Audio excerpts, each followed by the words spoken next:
diambil yang tengah, khawatirnya berkahnya ini sudah habis duluan. Yang lainnya nggak ada berkah. Ngambil dari samping. Ngambilnya dari samping.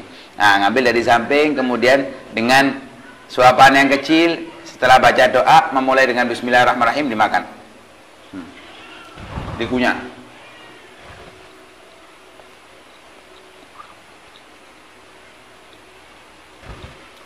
Sampai lembut. Nah, saat ngunyah jangan sambil ngobrol. Memang dianjurkan saat makan itu ngobrol, tapi bukan saat ngunyah. Kenapa?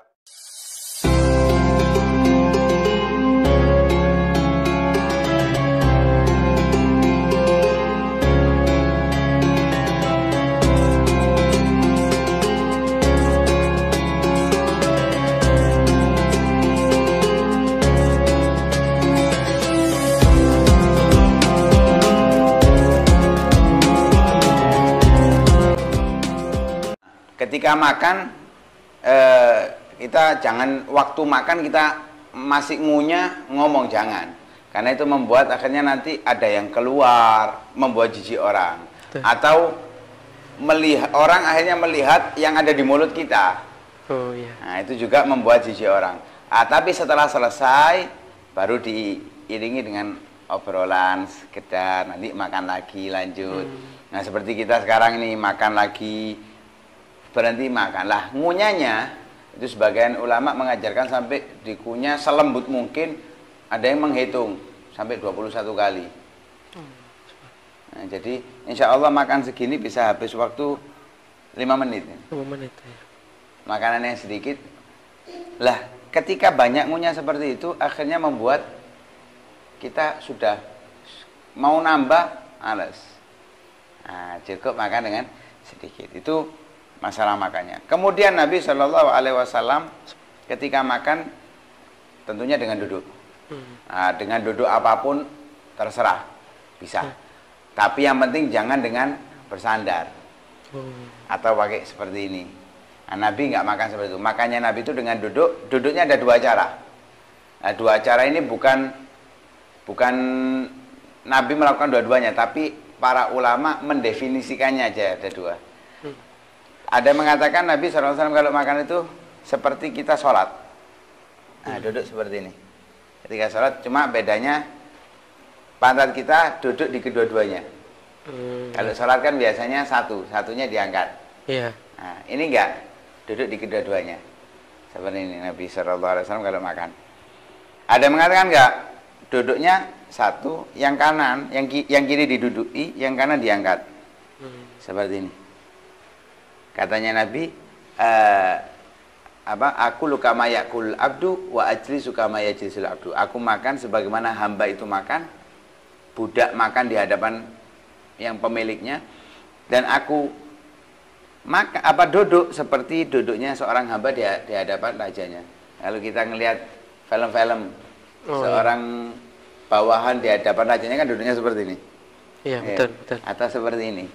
Kenapa? Menunjukkan tawadhu. Dan Nabi nggak mau makan di meja, makanya di bawah. Makanya di bawah. Kalaupun pakai alas, biasanya dinamakan dengan sufro. Ya, sufro kayak apa? Taplak. Taplak ini. Nah, pakai taplak. Nah, ini dinamakan dengan sufro karena mengingatkan perjalanan akhirat. Lah, makan ini bekal kita untuk ke akhirat. Masya Allah. Nah, bekal kita. Nah, itu Nabi SAW kalau makan dengan duduk. Kenapa kok juga dengan duduk? Nggak dengan berdiri? Karena dengan duduk ini perut kita kan tertekan, sehingga sedikit makan sudah membuat kenyang. Apalagi kalau duduknya seperti ini, kan tertekan ini. Tertekan. Jadi makan sedikit sudah kenyang. Makan sedikit sudah kenyang. Kalau dia berdiri, terasa longgar, sehingga nggak gampang kenyang. Nah, ini menyikapi mungkin di acara-acara sebenarnya semacam pernikahan itu kan mungkin menyediakan makan istilahnya prasmanan itu Ustaz. Nah, kadang di situ tidak disediakan meja atau bahkan kursi. Akhirnya kita ada istilah standing party, makan sambil berdiri. Nah, ini kalau kita yang sudah tahu ini bagaimana kita harus istilahnya ngelempo kata orang Jawa itu. Nah, jadi ketika sudah di acara-acara seperti itu, kalau memang ada tempat duduk, ya duduk di tempat duduk. Bukan berarti kita nggak boleh makan di kursi, di meja, nggak masalah. Cuman kalau Nabi duduknya di bawah. Lah terus bagaimana kalau nggak ada kursi sama sekali? Ya tetap kita harus duduk di bawah. Harus dengan duduk. Itu yang diajarkan Nabi. Karena kalau makan dengan berdiri, apa bedanya kita dengan sapi? Nah, sapi makannya berdiri. Nah, kita manusia makannya berdiri. Nah, makan dengan duduk. Kalau nggak ada tempat ya sudah. Sandal yang kita pakai kita buat alas duduk. Kenapa? Kita makan ini seperti yang diajarkan oleh Nabi. Nabi aja innama ana abdun akulu kama ayakul abdu wa ajlis kama yajlisul abdu. Jadi nggak peduli omongan orang sudah makan. Jadi tidak perlu gengsi lagi ya, Ustaz? Ya, kita buang gengsi kita. Karena kalau kita nuruti gengsi kita ingin dipandang orang, dimuliakan orang, kita nuruti omongan orang, itu nggak ada selesainya. Itu ghayalatud drog. Sudah duduk. Mungkin dengan kita melakukan hal seperti itu membuat orang-orang heran. Akhirnya menimbulkan dari mereka pertanyaan. Ya, mungkin dengan situ jalan hidayah bagi mereka, kan kita melalui kita dapatkan pahala yang sangat besar. Jadi kita makan sambil berdakwah. Ya, makan sambil berdakwah. Nah, itu kesempatan juga. Ya, betul. Kemudian makan dengan duduk, menggunakan tangan kanan, menggunakan 3 jari. Kalau memang perlu bantuan dengan 4 jari. Duduknya Nabi SAW sudah ada hal yang sangat penting. Seperti tadi kita sampaikan bahwa Nabi itu memakan apa yang ada, nggak nyari-nyari yang lain. Kalau makanan itu memang membuat dia selera, ya makan saja. Kalau nggak selera, nggak usah dimakan. Gitu aja. Itu yang dilakukan oleh Nabi SAW. Kalau mau Nabi makan, kalau nggak mau nggak dimakan. Tapi Nabi nggak pernah mencaci makanan. Kalau kita nggak enak, ngopo iki panganan kok gini. Iya, betul. Kalau Nabi SAW, kalau memang nggak mau, ya sudah nggak dimakan. Dimakan. Itu yang dilakukan oleh Nabi SAW. Setelah selesai makan dengan makanan yang tadi diajarkan, cara duduknya, makanannya pun nggak banyak, diniati dengan niat yang baik, ditutup dengan doa. Setelah makan selesai doa, Allahumma alhamdulillahilladzi at'amana wa saqana wa ja'alana minal muslimin. Iya, betul. Sebagaimana yang umum di masyarakat kita, atau doa yang diajarkan yang biasa dipakai oleh para habaib, alhamdulillahilladzi at'amani hadzal ta'am wa razaqanihi min ghairi haulin minni wala quwwah. Itu kalau memang makan. Kalau minum susu mirip doanya alhamdulillahilladzi at'amani hadzal ta'am wa razaqani. Enggak, kalau minum sama dengan makan. Doa makannya, doa minumnya aja. Allahumma barik lana fima razaqtana wa zidna minhu. Kalau minum susu, Allahumma barik lana fima razaqtana wa zidna minhu. Jadi itu masuk dalam makan semuanya. Ini tentunya makan yang seperti itu kalau makan sendiri. Betul. Ya, kalau makan sendiri. Adapun ketika makan bersama-sama, ada beberapa tambahan adab. Juga ada anjuran para ulama. Ini ketika makan, satu suap baca doa, makan. Mau ngambil suapan kedua, jangan mengambil lagi kecuali yang di mulut sudah benar-benar habis. Habis, ambil suapan yang kedua. Sebelum mengambil suapan yang kedua, baca alhamdulillah dulu. Alhamdulillah. Ambil lagi. Bismillah lagi. Makan. Jadi setiap mau makan, bismillah. Mau menyuapkan satu suap, bismillah. Setelah selesai, alhamdulillah, baru ngambil lagi. Bismillah lagi. Selesai, alhamdulillah, ngambil lagi. Seperti itu.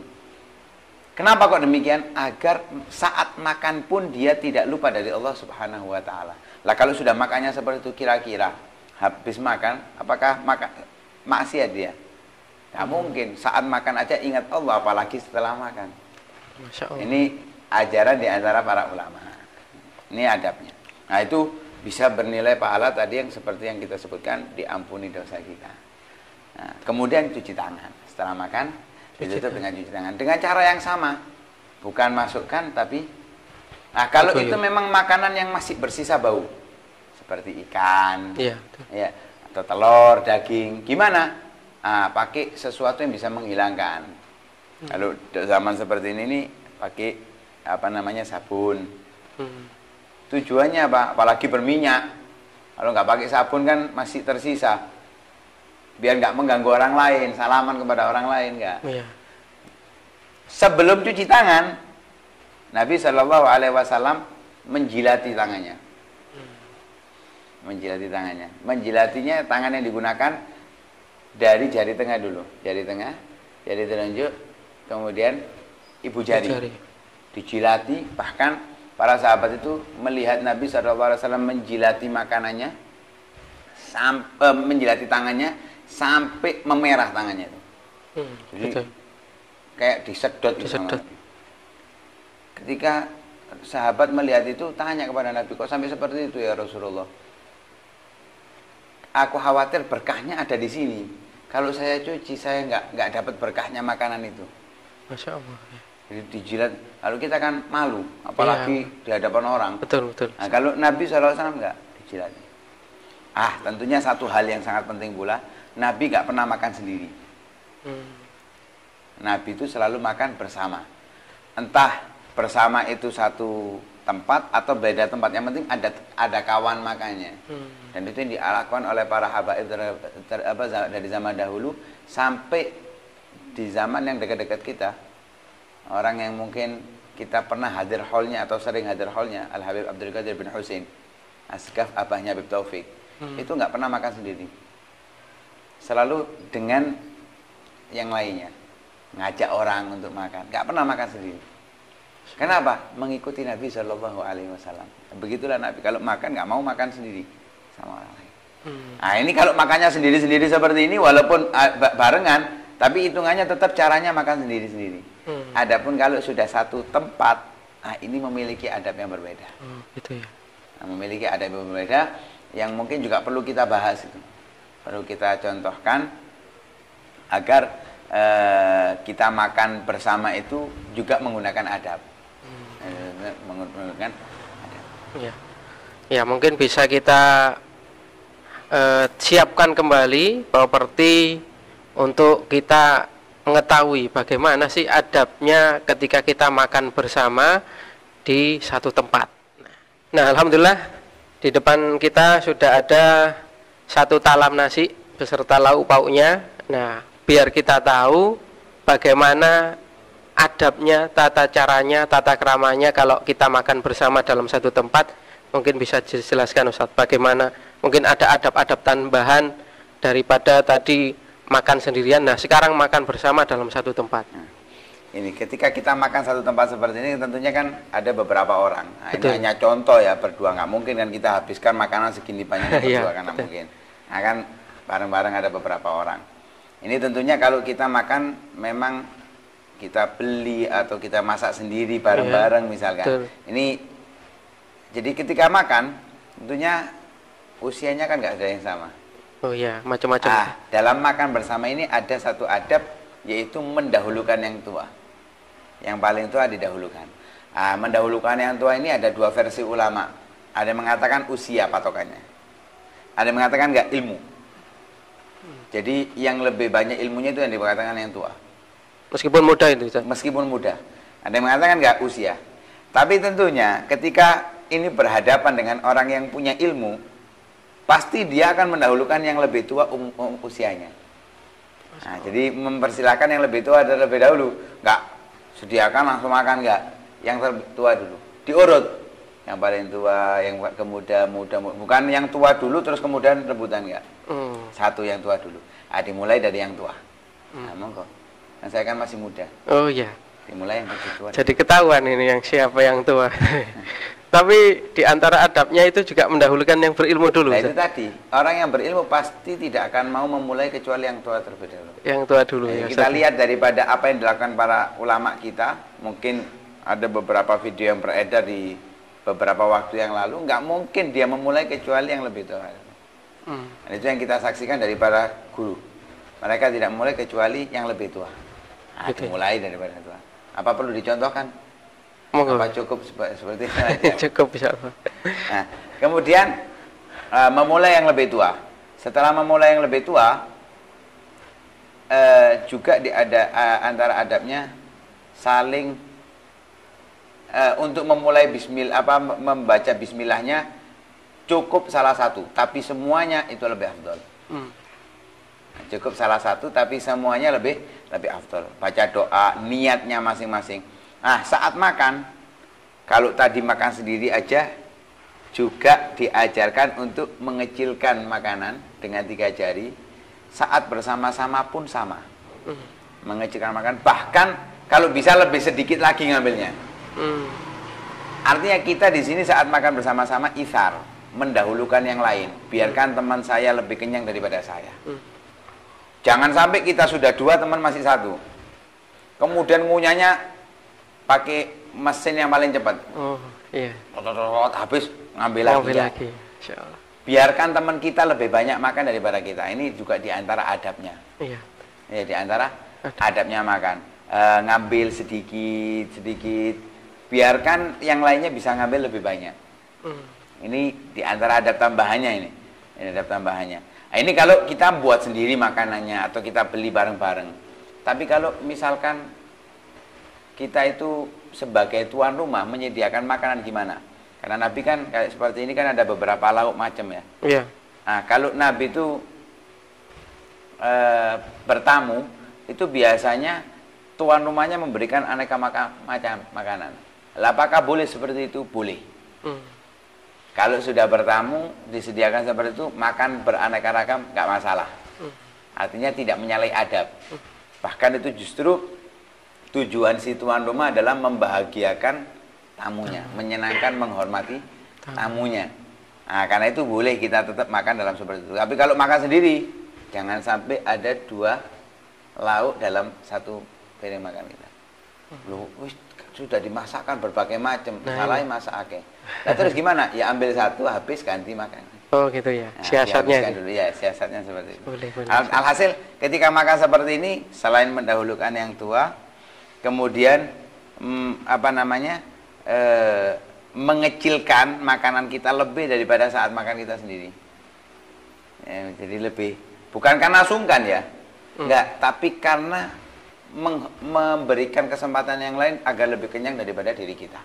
Yang dimaksudkan dalam ithar. Kemudian kalau sudah makan sampai selesai habis, jadilah terakhir kali orang yang mengangkat tangan.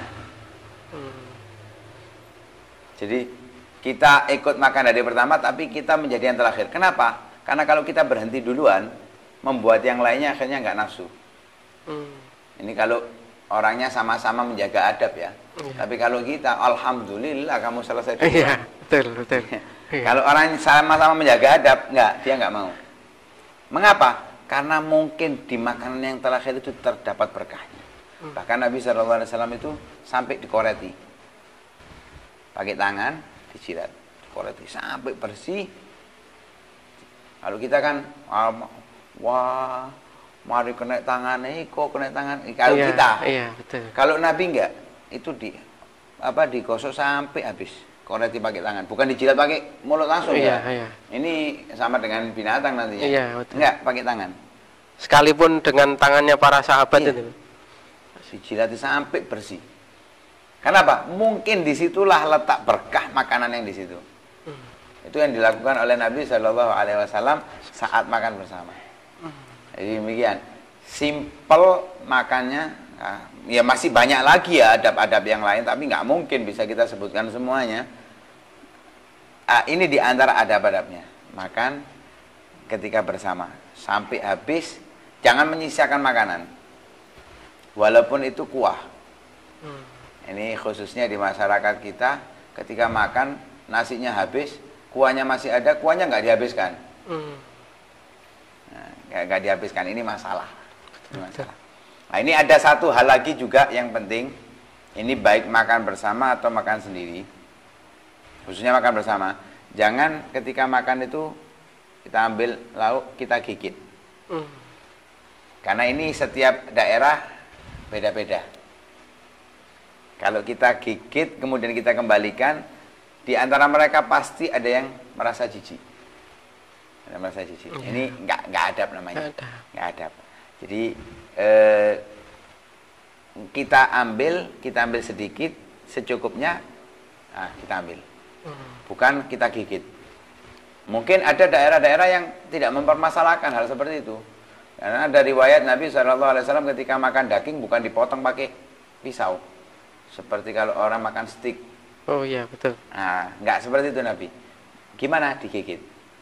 Nah, itu ada kalanya mungkin seperti itu Nabi melakukan karena makan sendirian. Karena makan sendiri. Adapun ketika makan bersama nggak pernah. Belum ditemukan lah. Al-Fakir belum menemukan riwayat hal tersebut. Nah, Nabi ketika makan bersama, makan digigit kemudian dikembalikan enggak. Dan itu yang kita lihat daripada para guru kita, ya dipotong kecil dengan tangannya, tidak dengan gigi atau dengan pisau. Oh, betul. Nah, kemudian kalau mungkin di situ disediakan kerupuk ini, Ustaz, baik makan sendiri atau bersama-sama. Nah, ini kebiasaan kita kan nasi kanan, kerupuknya pakai kiri. Nah, ini apakah sudah betul seperti itu? Nah, itu juga jadi tren ya di masyarakat kita. Makan tangan kanan, kirinya bawa kerupuk dimakan. Seperti juga makan gorengan. Tangan kanan bawa gorengannya? Enggak, lomboknya. Kanan. Di kiri. Oh iya. Ini ganti posisi. Ada yang seperti itu. Ada yang kanannya bawa gorengan, kirinya lombok. Makanya seperti ini. Ini tidak dibenarkan. Lalu terus bagaimana? Ya taruh kerupuknya, makan nasinya, setelah selesai makan kerupuknya. Selesai dikunyah ya. Bukan saat ngunyah terus dimasukkan kerupuk. Nah, ini kita kan biasanya kan gitu. Oh iya, itu justru lebih nikmat. Justru lebih nikmatnya gitu. Kerupuk itu. Padahal enggak. Ketika makanan sudah habis, kita ambil kerupuknya. Iya. Nah, itu kalau mau makan sama kerupuk, bukan dimasukkan bareng. Kecuali kerupuknya dipakai sendok gitu ya, sekalian. Oh iya, gitu ya. Iya. Baik. Nah, itu juga biasanya kalau kita makan kan ada yang jatuh. Oh iya. Ceceran. Nah, kececeran. Bagaimana nih yang kececeran itu? Nabi SAW alas rumahnya bukan keramik. Ya, bukan keramik, bukan ubin atau karpet, tapi tanah. Iya. Ketika ada yang jatuh, dibersihkan tanahnya, dimakan oleh Nabi SAW. Terus kalau kita mau gengsi seperti itu, Nabi orang yang paling mulia nggak gengsi, dibersihkan, dimakan. Dikatakan ini yang jatuh itu sisa-sisa yang jatuh itu adalah mahar bidadari di surga. Jadi kita makan sisa jatuh itu sebagai mahar untuk bidadari di surga Allah Subhanahu wa ta'ala. Jadi nanti kita itu menikah di surga itu dengan bidadari. Kan disediakan bidadari sampai 70 untuk per orang di surga. Nah, terus istri kita di rumah ini? Wah, itu enggak ikut nanti. Tergantung. Kalau dia istri solihah ya ikut. Bahkan dia bisa menjadi lebih cantik daripada para bidadari. Tapi tetap ada mahar ini ya? Tanpa mahar kalau itu sudah kita kasih mahar di dunia. Oh iya. Di dunia dan di akhirat itu. Tapi kalau bidadari itu di bawahnya istri kita nanti di surga. Makanya para perempuan nggak perlu cemburu. Oh iya. Ya nggak perlu cemburu karena dia menjadi ratunya bidadari. Kalau solihah ini. Kalau solihah tentunya. Ya mudah-mudahan istri kita amin, solihah. amin. Itu sedikit daripada adab daripada yang diajarkan oleh Nabi SAW ketika makan. Begitu juga minum. Ini perlu kita bahas juga. Iya. Sekalian karena mungkin kita makan tanpa minum. Betul. Ya. Keseretan nanti. Keseretan. Kalau kita saat makan keseretan, kita memang diajarkan minum. Karena kalau nggak minum, ya antara dia akan menjadi sesak nafas atau terganggu atau juga bisa sampai meninggal. Nah, bahkan di saat-saat seperti itu, keselak misalkan atau masuk makanan nggak bisa ketelan, nggak ada minuman kecuali khamr, boleh kita minum itu. Boleh, Ustaz. Boleh. Untuk memasukkan. Karena kalau kita nggak minum kita bisa mati misalkan. Nah, itu boleh. Namun kalau setelah makan, selesai makan, itu tidak diajarkan langsung minum. Tidak diajarkan langsung minum. Biarkan makanan itu masuk terlebih dahulu. Di jeda waktu, kalau para medis itu menyatakan sampai 2 jam. 2 jam. 2 jam baru minum. Memang diajarkan seperti itu. nggak langsung minum. Alhasil setelah makan jangan langsung minum, biarkan makanan itu masuk terlebih dahulu. Keseretan itu karena terlalu banyak. Kalau makannya sedikit dan suapannya kecil, dikunyah dengan baik, nggak mungkin keseretan. Aman. Nah, jadi kalau kita makannya dengan adabnya Nabi, sehat. Nah, sehat. Kenapa kok kita nggak langsung minum? Karena kalau ketika kita sudah makan langsung minum, langsung penuh perut kita. Ketika langsung penuh, nanti gelegean ya, gelegean bahasa Indonesia. Bersendawa. Bersendawa. Ketika bersendawa, kadang sampai muntah, keluar sedikit. Nah, ini tidak diajarkan. Nah, karena itu Nabi SAW makan itu diajarkan sedikit. Hasbu bani Adam luqaimatun yuqimna sulbah. Cukup bagi manusia itu beberapa suap kecil untuk bisa menegakkan tulang rusuknya untuk beribadah kepada Allah Subhanahu wa taala. Kalau memang nggak kuat, pekerja berat ini, Ustaz. Pekerja berat misalkan, ya nggak apa-apa. Perut kita ini dibagi 3. Sepertiga untuk makanan, sepertiga untuk minuman, sepertiga untuk nafas. Lah nafas itu antara makan dan minum. Bukan diletakkan di penghujung. Makan banyak, minum banyak, wis mari. Lego. Bukan itu. Artinya ada ruang di perut kita kosong.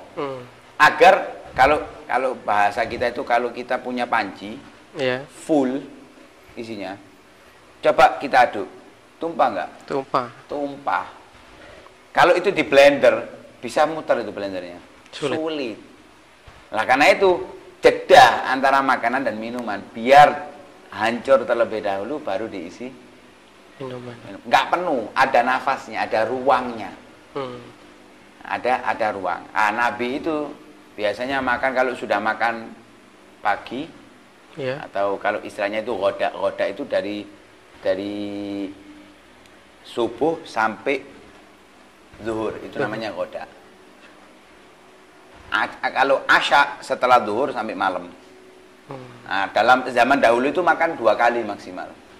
Gitu. Kalau kita 3 kali. 3 kali, bahkan lebih nih kadang. Bahkan kadang sampai 5 kali, 6 kali. Nah, kalau Nabi hanya sekali dalam sehari. Kalau Nabi itu sudah ghoda, ya sudah nggak asya. Kalau asya ya nggak ghoda. Masya Allah. Sekali. Makanya sekali antara ghoda atau asya itu yang dilakukan oleh Nabi Shallallahu Alaihi Wasallam. Kalau sekarang bukan ghoda wal asya, ada futur, ada ghoda, ada asya. Sarapan, makan siang, makan malam. Padahal kita tanya dokter manapun, nggak ada yang menganjurkan makan malam. Dokter pasti mengajarkan maksimal makan itu ya sore. Jangan sampai malam. Karena butuh proses. Betul. Kita makan cukup sehari sekali. Kalau memang butuh, ya 2 kali. 2 kali. Jangan sekali makan langsung penuh. Itu nggak bagus. Lebih baik kita makan sedikit, nanti makan lagi. Gitu ya. Nah, itu yang diajarkan. Jadi adabnya kita dapat, segi kesehatan pun kita dapat. Ya. Lah kalau sudah sehat, ibadah mudah. Lah kalau makannya banyak, nggak akan sehat. Karena apa? Dia tidak menggunakan adabnya Nabi dan tidak melakukan apa yang diajarkan oleh kesehatan. Nggak sehat, ibadah berat. Ibadah kan berat. Nah, ini akhirnya menghilangkan tujuan dia makan untuk memberikan energi untuk beribadah. Sehingga makannya nggak bernilai ibadah. Jadi kalau pakai adab, makannya pun bernilai ibadah. Betul. Nah, saat minum, kita kan tadi membahas tentang minum. Saat minum, tentunya minum itu pakai gelas, wadah. Ya, kalau nggak ada gelas ya pakai mangkok misalkan ya, atau kalau nggak ada mangkok piring. Jangan minum pakai botol langsung. Ya. Nah, Nabi itu kalau minum juga nyecep, kalau bahasa kita apa? Diseruput ini. Seruput. Ya. Nah, Nabi itu kalau minum seruput. Nah, minumnya Nabi 3 kali. Bukan 1 gelas jadi 3 kali ya. Jadi sekali minum itu 3 kali. 3 kali nafas. Kemudian berhenti. Nah, membaca doanya kalau minum nggak panjang. Bismillah cukup. Bismillah. Ada yang menambahkan Bismillah di minum yang pertama, kedua Bismillahirrahman, ketiga Bismillahirrahmanirrahim. Bismillah. nafas. Kemudian ada yang menambahkan ulama, baca alhamdulillah. Kemudian minum lagi, bismillahirrahmanirrahim. Nafas, alhamdulillah. Kemudian lagi, bismillah, setiap mau nyecep bismillah. Lah itu yamus Nabi, yamus sumaso. Nabi itu nyecep gitu apa? Nyeruput tadi. Bukan klok seperti itu. Nah, kalau seperti itu, wala ya'ubu abah. Nabi itu kalau minum enggak di klok, apalagi kalau biasanya tukang-tukang. Iya, ditenggak gitu. Botol ditenggak. Kelak enggak berhenti. Sampai beberapa kali. Ini menyebabkan penyakit jantung dan itu disebutkan oleh Nabi SAW dalam hadisnya. Oh, Masya Allah. Nah, kalau kita coba cek kedokteran pasti menyatakan hal yang sama. Kenapa? Karena tenggorokan kita nggak bisa ngatur arah airnya. Tapi ketika yamus minumnya itu sedikit-sedikit, apalagi diiringi dengan bismillah, setelah satu kali nyeruput alhamdulillah, kemudian bismillahirrahman, setelah itu alhamdulillah lagi, bismillahirrahmanirrahim, alhamdulillah lagi, itu bisa ada riwayat, wallahu alam itu apa hadis atau perkataan ulama, itu ketika air itu berada di dalam tubuhnya menghalangi daripada kemaksiatan. Selama air di tubuhnya? Selama air itu di tubuhnya belum keluar, itu menjaga dia daripada kemaksiatan. Nah ini gitu. Kemudian ditutup dengan doa setelah minum. Setelah ditutup, selesai minumnya, alhamdulillahilladzi ja'alahu azban furatan birahmatihi wa lam yaj'alhu milhan ujajan bidzunubina. Ya, kalau diartikan alhamdulillah segala puji bagi Allah yang menjadikan air itu azban, tawar. Dengan rahmat Allah dijadikan tawar. Tidak dijadikan air itu rasanya asin dengan dosa kita. Kita ini punya dosa, dikasih kenikmatan tapi airnya nggak asin. Jadikan tawar oleh Allah Subhanahu wa taala. Nah, kemudian makan pakai tangan kanan. Minum pakai tangan kanan. Juga duduk. Nggak berdiri. Karena Nabi SAW nggak pernah minum dalam keadaan berdiri, kecuali ada satu keadaan. Itu pun kalau benar Nabi minum dalam keadaan berdiri, itu ada beberapa alasan. Ada mengatakan karena Nabi saat itu sakit, yang cara ngobatinya minum dengan berdiri. Ada mengatakan itu minum zam-zam. Ada riwayat minum zam-zam sunnah berdiri. Tapi para salaf, para ulama kita tidak pernah mereka minum dalam keadaan berdiri. Walaupun minum zam-zam dalam keadaan duduk. Tetap dalam keadaan duduk. Nah, karena memang kalau kita minum dalam keadaan duduk, itu ada efek di pencernaan. Bukan. Ginjal. Oh. Nah, iya. Karena kalau duduk itu ginjalnya bisa nyaring. Oh, gitu. Kalau dalam keadaan berdiri ginjalnya tidak bisa nyaring. Betul. Nah, itu kalau minum dalam keadaan duduk. Itu diantara adab makan dan minum. Kalau minum memang tidak banyak dipembicarakan karena memang simple ya. Langsung masuk. Langsung masuk, nggak berat. Karena itu adabnya pun nggak terlalu banyak. Tapi itu yang diajarkan oleh Rasul Shallallahu Alaihi Wasallam. Jadi Masya Allah luar biasa. Ternyata banyak sekali yang terkandung dalam adab-adab baik itu makan dan minum. Namun mungkin sebuah kesimpulan sekaligus untuk motivasi kita Ustadz. Kalau kita cermati dari awal hingga akhir, ternyata dalam makan dan minum itu ada adab-adab dan tata krama yang mungkin bisa menimbulkan image bahwa melakukan makan dan minum ini ribet kalau mengikuti sunnahnya Nabi. Nah, kok mau makan sama minum aja kok ribet gitu. Nah, ini bagaimana untuk menghapus pandangan ini agar bisa kembali mempraktekkan yang diajarkan oleh Nabi ini bagaimana, Ustaz? Jadi kita nggak diharuskan mengikuti semuanya. Kalau dikatakan ribet, sebetulnya nggak ribet. Cuman kita nggak diharuskan untuk apa yang saat ini kamu bisa untuk kamu lakukan dari adab. Minimal makan dengan tangan kanan. Kalaupun pakai sendok, nggak ada masalah. Minimal pakai tangan kanan. Awali dengan bismillah, tutup dengan doa. Walaupun di tengah-tengah tanpa basmalah, nggak ada masalah. Kita makan pakai sendok misalkan, diawali dengan bismillah, ditutup dengan doa. Diawali dengan doa, ditutup dengan doa. Apa yang menjadikan sulit bagi kita? Nggak ada. Makan mau dengan duduk, nggak sulit. Dimanapun kita mau duduk bisa. Nggak ada yang menghalangi kita makan dengan duduk. Nggak ada masalah. Jadi kalau dikatakan ribet, ribet itu bagi yang nggak mau melakukan, yang mau jalan nggak seperti diajarkan oleh Nabi Shallallahu Alaihi Wasallam, sehingga kehidupannya nggak seperti kehidupan manusia sewajarnya. Makan dengan berdiri, menyerupakan dengan hewan. Betul. Dia sendiri nggak menjadikan dirinya manusia seutuhnya. Nah, karena itu adab yang diajarkan Nabi itu menjadikan manusia itu benar-benar manusia. Nggak usah semuanya, yang penting-penting aja. Tangan kanan. Karena pernah ada salah satu sahabat itu makan tangan kiri, ditegur oleh Nabi, mengatakan sulit ya Rasulullah. Akhirnya apa? Didoakan oleh Nabi jadi sulit. Akhirnya nggak bisa makan dengan tangan kanan, tangan kanannya nggak bisa gerak. Padahal bisa. Nah, ini biasanya orang-orang yang kidal. Iya. Iya, kidal. Kidal. Kidal itu apa? Pakai tangan kiri terus. Iya, kebiasaan pakai kiri dari lahir. Iya. Ya, kiri dari lahir. Jadi kepanjangannya kidal itu kiri dari lahir. Dari lahir. Terbiasa dengan kiri. Tetap makan tangan kanan. Makan tetap tangan kanan. Jangan dijadikan alasan. Wah, iso mulai kecil dulu seperti ini. Gak bisa saya.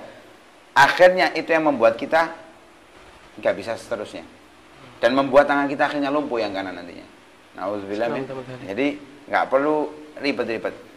Pakai tangan kanan, dimulai dengan doa, bismillah dan doa, tutup dengan doa, selesai. Kita sudah menjalankan sebagian daripada adab makan yang diajarkan oleh Nabi. Nah, tentunya kan saya sudah sampaikan tadi, ya nggak bisa kita sampaikan semuanya, karena nggak mungkin kita pakai semuanya. Yang bisa kita pakai, kita pakai. Jangan meninggalkan secara total. Ya, jadi yang bisa kita pakai, kita pakai. Misal di tempat semuanya najis, karena mungkin kita duduk di bawah. Iya, betul. Ya sudah, kita makan. Sudah disiapkan di meja, di kursi. Kita ngambil duduk di bawah. Ya kasihan tuan rumahnya. Ya nggak apa-apa, sudah duduk di situ. Walaupun Nabi kalau makan di bawah. Ya, jadi nggak usah dipersulit. Yang bisa kita lakukan, yang nggak bisa, nggak usah. Terus tapi jangan punya anggapan diremehkan sunnahnya Nabi, jangan. Yang bisa kita lakukan, yang nggak bisa nggak usah. Ngoreti. Kalau nggak mau ya sudah, nggak apa-apa. Cuman eman di situ ada berkahnya, berkah yang disampaikan oleh Nabi Shallallahu Alaihi Wasallam. Di situ aja. Baik, alhamdulillah sudah kita dengarkan banyak sekali. Kita buat dalam tempo yang sesingkat-singkatnya ini, kalau kata Bung Karno ya. Jadi meskipun temponya singkat, namun yang kita dapat insya Allah banyak, padat dan bermanfaat insya Allah Ustaz ya. Jadi mudah-mudahan meskipun sesuai yang dikatakan Ustaz tadi, sedikit yang bisa kita praktekkan, alangkah baiknya kita praktekkan daripada tidak sama sekali. Yang penting kita sudah mendapatkan banyak tambahan ilmu yang mungkin sejauh ini belum kita pernah dengar. Yang sudah kita dengar, kita coba berusaha, kita tingkatkan kemauan kita bangun lagi tekad kita untuk lebih bersemangat agar sunnahnya Nabi yang mungkin sudah banyak kita tinggalkan bisa kita hidupkan kembali, begitu Ustaz. Jadi inilah akhir dari perjumpaan kita dalam program Kantin Habaib, kajian rutin bersama Habib, yang mana dalam program kali ini kita diberikan wawasan tentang adab-adab daripada makan dan minum oleh Al-Ustadz Al-Habib Umar bin Segaf As-Segaf. Mudah-mudahan apa yang sudah kita dengarkan, apa yang sudah kita resapi, bisa kita praktekkan dengan baik, kita implementasikan dalam kehidupan kita sehari-hari, sehingga ilmu yang kita dapatkan bisa menjadi ilmu yang bermanfaat. Mungkin bisa ditutup dengan doa Ustaz, biar lebih bermanfaat Ustaz. Biasanya langsung Ustaz. Kalau ditutup dengan doa Allah alhamdulillahilladzi at'amana wa saqana wa ja'alana minal muslimin. Karena sudah makan tadi. Sudah ya. Saya belum. Oh, belum. Makan dulu aja. Baik. Kalau saya makan nanti biar ditutup dulu ya. Jadi saya tutup dulu, nanti biar kita bisa lebih leluasa menikmati. Dan monggo untuk para pemirsa atau para subscriber dari YouTube channel Majelis Al-Ibadat bisa segera mempraktekkan apa yang sudah disampaikan guru kita tadi, dan mudah-mudahan bisa menjadi ilmu yang bermanfaat. Dan kami ucapkan mohon maaf atas segala kekhilafan dari awal hingga akhir ini, dan terima kasih atas segala perhatian dan untuk waktu-waktunya. Mudah-mudahan apa yang kita rencanakan diberikan kemudahan oleh Allah SWT. Dan terus pantau channel YouTube Majelis Al-Ibadat, subscribe dan juga share ke semua sahabat-sahabat kita, kerabat-kerabat kita, untuk lebih banyak manfaat yang bisa kita dapatkan. Sekian, wabillahi taufiq wal hidayah. Assalamualaikum warahmatullahi wabarakatuh.